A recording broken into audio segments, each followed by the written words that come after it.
Shalom, salam sejahtera dalam kasih Kristus. Jumpa kembali dengan saya. Pada kesempatan ini saya akan membahas satu ulasan penting dan sangat menarik. Sungguh pertama-tama telah menjadi berkat bagi saya. Oleh karenanya saya juga berharap dan percaya apa yang akan saya bahas ini dapat menjadi berkat bagi Bapak Ibu Saudara dimanapun berada. Ulasan ini saya beri judul Kamarudin Simanjuntak jadi pengacara keluarga almarhum Brigadir Joshua. Kok bisa? Bagaimana ceritanya? Tuhan selalu punya cara untuk menolong. Bapak Ibu Saudaraku yang dikasihi Tuhan, kita tahu bersama berita yang begitu viral dan populer di Indonesia akhir-akhir ini adalah peristiwa meninggalnya saudara kita terkasih Brigadir Joshua Huta Barat. Melalui peristiwa ini ada banyak pembelajaran berharga yang perlu menjadi bagian dari introspeksi, evaluasi, dan koreksi bagi siapapun, termasuk kepada kita saat ini. Saudaraku dikasihi Tuhan, kasus ini pada awalnya kelihatan begitu banyak kejanggalan dan kelihatannya akan sukar dan sulit untuk dibukakan, diusut secara tuntas, terbuka, transparan. Tetapi saya yakin oleh karena pemimpin kita tegas, termasuk di dalamnya Bapak Presiden Jokowi yang menekankan supaya diusut tuntas, jangan ada yang ditutup-tutupi, harus transparan, terbuka. Karena hal ini terkait dengan citra kepolisian kita yang sangat kita cintai dan sayangi. Tetapi di sisi lain, saya yakin ini merupakan bagian dari jeritan hati keluarga besar almarhum Brigadir Joshua. Termasuk juga support dan dukungan kita seluruh rakyat Indonesia tanpa dibatasi oleh suku, ras, golongan, dan agama manapun. Kita turut merasakan, bersimpati atau berempati dengan peristiwa ini. Saudara dikasihi Tuhan, saya sedang merenung-renung dan menghayal, membayangkan demikian. Kalaulah misalnya seorang sosok yang memiliki peran yang sangat signifikan, sangat penting, dengan terbongkarnya kasus ini, saya pikir salah satu di antaranya yang tidak boleh kita abaikan, tidak boleh kita pandang sebelah mata, tidak boleh kita remehkan, adalah peran dari seorang pengacara keluarga besar almarhum Brigadir Joshua, yaitu Bapak Kamarudin Simanjuntak. Tetapi saya coba menggali, mengeksplorasi. Ada apa? Kok bisa? Bagaimana ceritanya? Sehingga Bapak Kamarudin Simanjuntak bersama dengan timnya bisa menjadi lawyer atau bisa menjadi pengacara bagi keluarga almarhum Brigadir Joshua. Ini sangat menarik Bapak Ibu Saudara. Sangat menarik untuk kita perhatikan bersama. Dan dari peristiwa ini saya semakin jelas berpegang teguh, meyakini, mempercayai bahwa sungguh-sungguh selalu ada jalan, selalu ada cara Tuhan untuk menolong siapapun yang terjolimi, siapapun yang tersakiti, siapapun yang sedang dirundung oleh pergumulan, oleh masalah, kesedihan, duka yang mendalam. Saya yakin inilah bagian dari penggenapan firman Tuhan yang bukan hanya sekedar knowledge, pengetahuan, pengertian, teori bagi kita. Ayat firman Tuhan berkata dengan sangat tegas, bagi dialah, bagi Allah lah yang melakukan jauh dari yang kita doakan dan pikirkan, seperti yang nyata dari kuasanya yang bekerja dengan dahsyat di dalam diri kita, bahkan melalui diri kita. Saudara dikasihi Tuhan, saya akan tunjukkan pada kesempatan ini kepada kita. Saya ulangi kembali ulasan ini. Kamarudin Simanjuntak jadi pengacara keluarga almarhum Brigadir Joshua. Kok bisa? Bagaimana ceritanya? Tuhan selalu punya cara untuk menolong anak-anaknya yang teguh berharap dan berserah kepadanya. Saya akan tunjukkan dulu bagaimana keluarga di awal peristiwa ini ketika tahu Joshua telah meninggal, telah mati, di mana skenario pertama yang dibuat adalah polisi tembak polisi di rumah pejabat polisi. Dalam hal ini adalah mantan Kadipropam, Irjen Polisi Ferdi Sambo. Saya akan tunjukkan dulu kepada kita apa kira-kira yang sedang dialami oleh keluarga dari saudara kita almarhum Brigadir Joshua. Baik, saudaraku dikasih Tuhan, saya menemukan komentar ini dari Facebook Roslin MK. Sebagaimana yang sudah saya tunjukkan, bersama Sangga Sianturi dan Rohani Simanjuntak. Kalau saya tidak salah informasi, Rohani Simanjuntak ini adalah adik kandung dari ibunda almarhum Brigadir Joshua. Coba kita perhatikan di sini. Ini ditulis 11 Agustus 2022 pukul 13.20. Kita tahu bersama saudara kita almarhum Brigadir Joshua meninggal pada tanggal 8 Agustus 2022 tepat hari Jumat. Dan ini sudah merupakan satu kejanggalan yang dirasakan oleh para pemimpin kita termasuk oleh rakyat Indonesia. Tanggal 8 kejadian, tetapi tanggal 11 baru diekspos ke publik.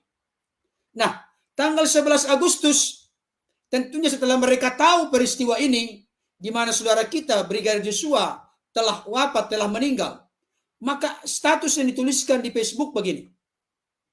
Perhatikan baik, Tuhan selalu punya cara untuk menolong dan mengungkapkan kebenaran. Terima kasih buat dukungan dan perjuangan Ito Kamarudin Hendra Simanjuntak bersama tim lawersnya. Tim pengacaranya maksudnya. Perhatikan baik Bapak Saudara, ini sangat mengharukan. Semula aku dan kakak Rohani Simanjuntak kebingungan melihat kejanggalan yang ada di tubuh anak kami almarhum. Mau mengadu sama siapa? Tapi dari tanggal 10, Tuhan beri kami hikmat. Ada saudara-saudara untuk menganjurkan telepon ke media. Hingga sekarang kasus ini tertangani. Banyak yang gak suka lihat keberanian kami dan pesimis kasus ini bisa terungkap.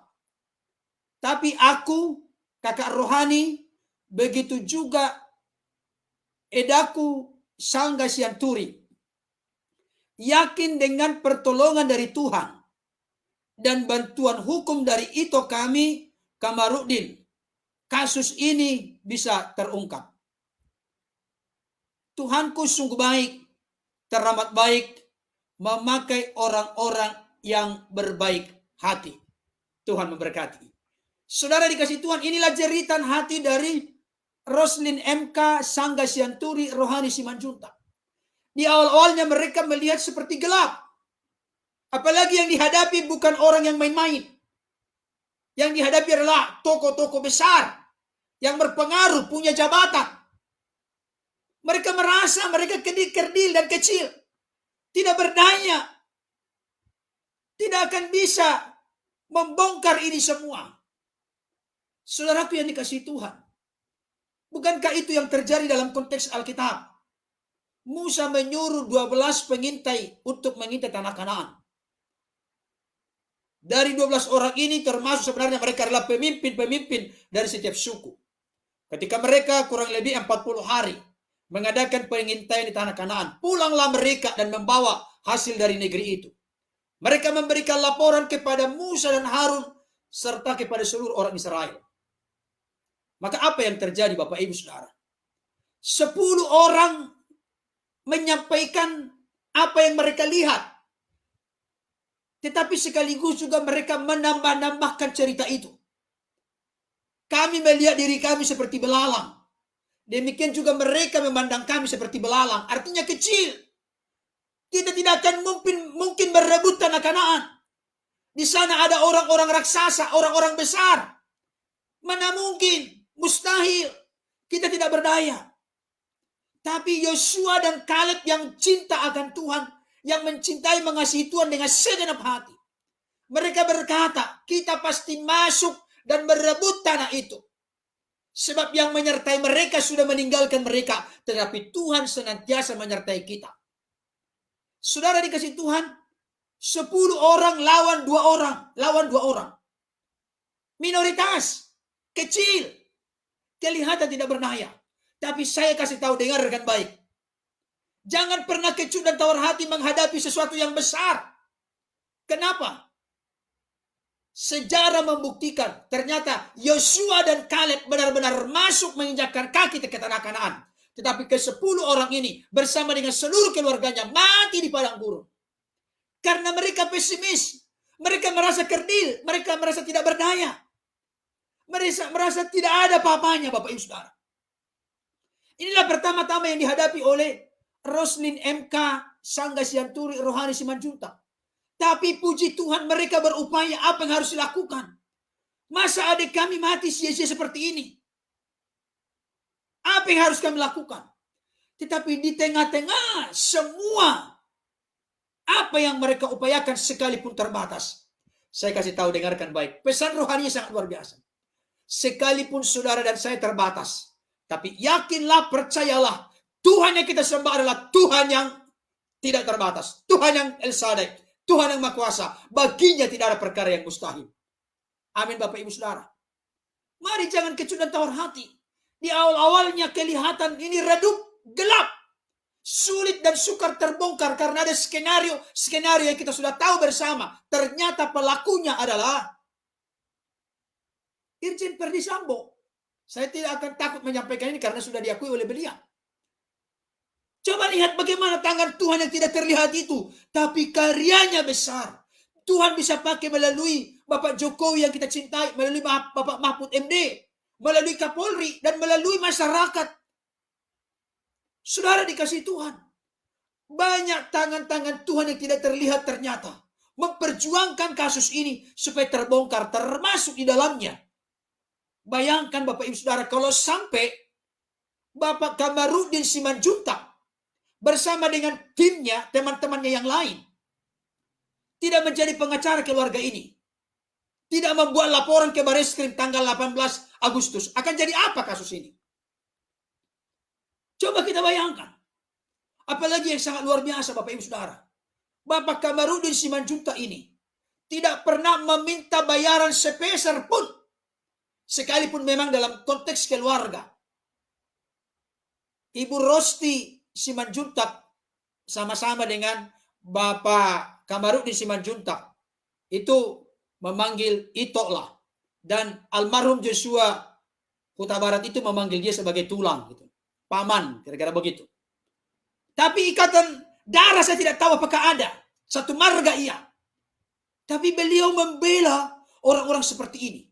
Sangat luar biasa. Dan saya akan tunjukkan kepada Bapak Ibu Saudara. Kira-kira caranya bagaimana? Mempertemukan antara kerinduan dari Roslin MK, Sangga Sianturi, Rohani Simanjuntak, termasuk Bapak Samuel Huta Barat, Ibu Rosti Simanjuntak, ayah dan ibunda dari almarhum Brigadir Joshua. Kok sampai bisa ketemu dengan Bapak Kamarudin Simanjuntak bersama dengan timnya yang dengan tulus tanpa pamrih, tanpa digaji, tanpa dibayar untuk membela kasus ini sampai kepada titik darah penghabisan, sampai tuntas. Wow, luar biasa Bapak Saudara. Saya akan tunjukkan kepada kita apa kira-kira pernyataan daripada Bapak Kamarudin Simanjuntak. Saya berharap bagi yang live bergabung saat ini, silakan simak dan saksikan kata demi kata, kalimat demi kalimat yang disampaikan oleh Bapak Kamarudin Simanjuntak. Sesuatu yang kelihatan kecil dan sepele, tapi hal itu sekalipun kelihatan kecil dan sepele, hal itu bisa menjadi alat yang besar di tangan Tuhan untuk membukakan jalan yang besar kepada setiap kita. Saksikan bersama tayangan berikut ini.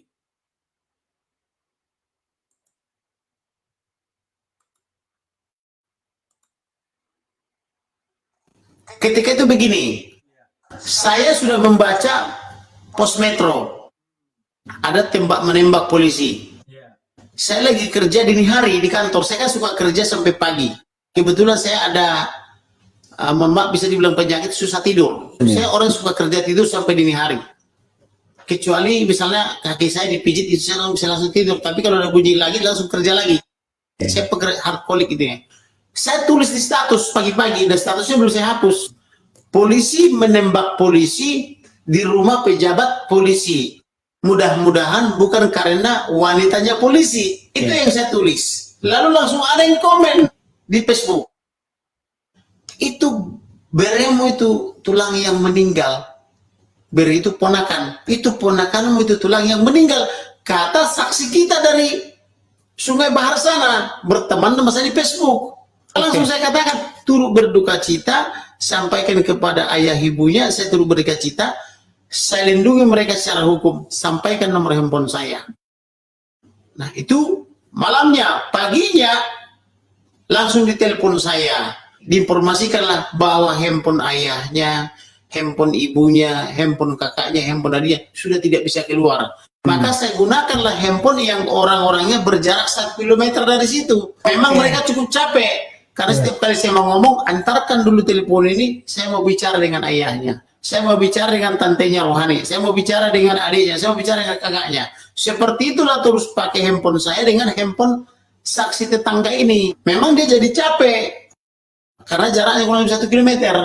Nah ini yang saya sebut wanita-wanita pemberani. Makanya saya bilang bersyukur juga dari wanita-wanita yang masuk surga. Karena mereka itu menggunakan iman, nggak pakai akal. Kalau laki-laki, dia selalu pakai ini logika. Ketakutan, mana mungkin lah bisa kita lawan ini dengan penguasa besar, ini kan jenderal sebagainya. Malah jadi capek saya berdebat. Tapi kalau wanita ini begitu saya doktrin dia untuk mengatakan yang benar, mereka berani-berani loh. Makanya saya sebut wanita pemberani.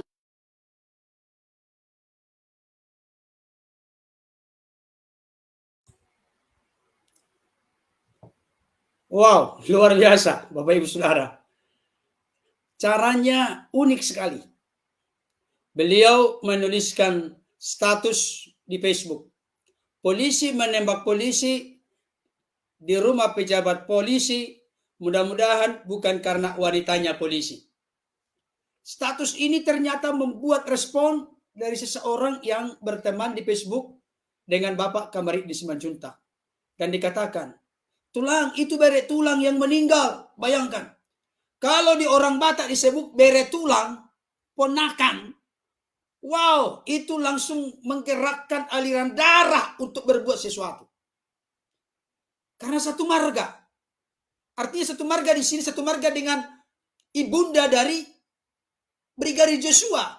Karena Ibu Rosti itu baru Simanjuntak. Pak Kamarudin marga Simanjuntak. Ternyata hal itu membuat dia digerakkan oleh Tuhan untuk melindungi keluarga ini, membela hak-haknya secara hukum. Saudara dikasihi Tuhan. Saya mau sampaikan kepada kita, kenapa saya perlu menyampaikan ini? Menunjukkan, men-share hal ini kepada Bapak Ibu Saudara. Karena terus terang, saya sangat dikuatkan sebagai seorang pendeta, pelayan Tuhan, hamba Tuhan, dengan apa yang terjadi ini. Bayangkan, mereka sedang bersedih.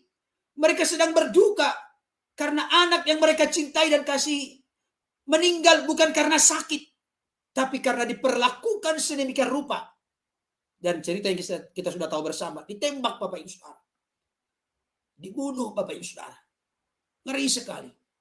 Kita tahu bersama di awal-awalnya sampai beberapa hari berlangsung, kelihatannya gelap, kelihatannya banyak kejanggalan yang membawa keresahan bagi siapapun kita yang menyaksikan dan mendengarkan. Tapi puji Tuhan, dengarkan baik, pertolongan Tuhan, waktu Tuhan tidak pernah akan terlambat. Karena firman Tuhan berkata, Tuhan berbuat segala sesuatu selalu indah pada waktunya. Mungkin menurut kita terlambat, tapi saya kasih tahu, tidak pernah kata terlambat. Di dalam kehendak Tuhan, keinginan Tuhan, rencana Tuhan, kemauan Tuhan, selalu yang terbaik waktunya bagi kita. Cara Tuhan pun menolong luar biasa. Hanya dengan status demikian dituliskan dan ada respon, akhirnya mengalir hati yang antusias, hati yang rela berkorban, hati yang rindu untuk berbuat dari Bapak Kamarudin Simanjuntak untuk keluarga besar almarhum Brigadir Joshua Huta Barat. Saya kasih tahu, dengarkan baik. Saya yakin dan percaya saudara kita Brigadir Joshua ini tulus mengabdi kepada pimpinannya. Tapi ada perlakuan yang demikian. Saya kasih tahu, dengarkan baik. Orang-orang yang kelihatan tertindas di tengah-tengah dunia, itu sangat dipedulikan, sangat diperhatikan oleh Tuhan. Dan pasti terbuka jalan untuk mendapatkan pembelaan bagi keluarga yang ditinggal oleh orang seperti Brigadir Joshua ini. Apa menjadi pembelajaran berharga bagi kita Bapak Ibu Saudara? Saya mau sampaikan saat ini. Jangan pernah putus asa menghadapi masalah, kesulitan, sesukar, sesusah, sesulit apapun. Tetaplah lakukan apa yang bisa kita lakukan sekalipun kelihatan tidak ada apa-apanya demi jalan keluar solusi pemecahan masalah yang sedang kita hadapi. Lakukanlah bagian kita, maka Tuhan akan menggiring kita, menuntun kita, mengarahkan kita untuk menemukan jalan-jalan yang membawa kita efektif, efisien, optimal, maksimal dalam menuntaskan, menyelesaikan permasalahan yang terjadi dalam hidup kita. Kalau kita berada dalam posisi yang benar dan menyenangkan hati Tuhan, Tuhan pasti tertuju matanya kepada orang-orang yang benar dan orang-orang yang berharap kepada kasih setianya. Amin Bapak Ibu Saudara. Luar biasa. Saya katakan saat ini kepada kita, cara Tuhan itu adalah cara yang kadangkala tidak terpikirkan oleh kita. Sama seperti hambanya di masa kekeringan karena tidak turun hujan selama 3,5 tahun. Terjadi kekeringan di Samaria. Kekeringan itu bagian daripada hukuman Tuhan, didikan hajaran Tuhan kepada kerajaan Israel yang dipimpin oleh Ahab dan Ratu Isabel yang menyebalkan itu. Tapi Tuhan punya cara untuk memelihara hambanya Elia di masa kekeringan, di masa kelaparan, di masa kesukaran.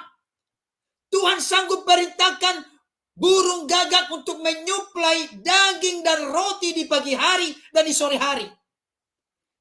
Burung gagak itu adalah burung yang sangat rakus. Kalau bahasa manusianya hanya memikirkan diri sendiri, egois. Tapi burung gagak yang egois ini, kalau Tuhan yang sudah berkenan, Tuhan sudah berkehendak, Tuhan bisa pakai burung gagak sekalipun untuk mensuplai berkat kepada hambanya Elia. Karena Elia hambanya berharga di matanya. Sama seperti Kain yang membunuh adiknya Habel. Di manakah adikmu? Maka Kain menjawab, aku ini penjaga adikku. Dia adalah kakak abang yang tidak bertanggung jawab. Karena setelah tradisi Israel, kakak atau abang itu bertanggung jawab untuk menjaga adiknya. Ketika dia berkata, emang aku ini penjaga adikku, dia sedang melepaskan, menghindar dari tanggung jawabnya. Tapi apa kata Tuhan? Aku mendengar darah adikmu berbicara dari tanah. Saudara dikasih Tuhan, bagaimana darah bisa berbicara? Saya mau kasih tahu, ini menunjukkan Tuhan itu hidup. Tuhan menghargai kematian anak-anak yang dicintai dikasihinya. Tidak akan dibiarkan sia-sia kematian daripada orang-orang yang benar, yang berkenan kepada Tuhan, yang memuliakan Tuhan, dan menjalankan tugasnya sebagai ajudan dengan baik, benar, dan bertanggung jawab. Tuhan tidak akan menutup mata. Tuhan tidak akan berdiam. Firman Tuhan berkata, serahkanlah hidupmu kepada Tuhan, percayalah kepadanya. Ia pasti akan bertindak. Amin Bapak Ibu Saudara. Amin. Saya baru menemukan cuplikan ini Bapak Ibu Saudara. Tetapi karena saya sangat diberkati, saya rindu men-share. Karena saya tahu banyak orang-orang Kristen saat ini. Ketika diperhadapkan dengan tantangan, kesukaran, kesulitan. Ada yang berkata inilah akhir dari segalanya.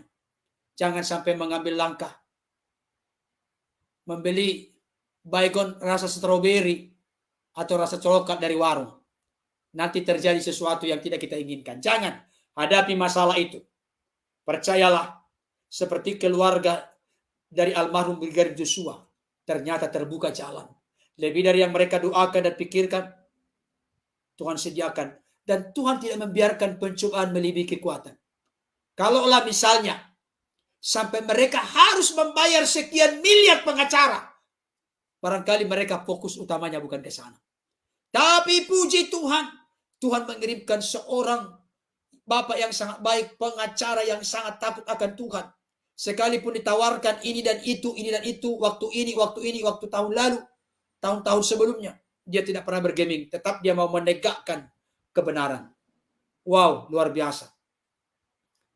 Bapak Kamarudin Simanjuntak tidak memiliki moto, maju tak gentar, membela yang bayar. Tapi maju tak gentar, membela yang benar, sekalipun tidak dibayar. Itulah dia, Pak Kamarudin Simanjuntak. Kita doakan Bapak Ibu Saudara Pak Kamarudin Simanjuntak supaya tetap dijaga, dilindungi, diproteksi Tuhan, sehingga beliau bersama dengan tim pengacaranya boleh mendampingi kasus ini sampai tuntas, bahkan sampai ada vonis. Amin, saudaraku. Sekali lagi saya sampaikan kepada kita, apapun masalah yang sedang kita hadapi saat ini, jangan kecut dan tawar hati, jangan putus asa. Kalaupun kelihatan mentok, terjepit, jalan buntu, saya kasih tahu, di dalam Tuhan selalu ada jalan terbuka. Di dalam Tuhan selalu ada jalan keluar. Bahkan kita cakap menanggung segala perkara di dalam Kristus yang memberi kekuatan kepada kita. Kiranya ulasan ini menjadi berkat bagi kita. Tuhan Yesus menolong kita untuk tetap setia berjalan dalam kebenarannya. Amin.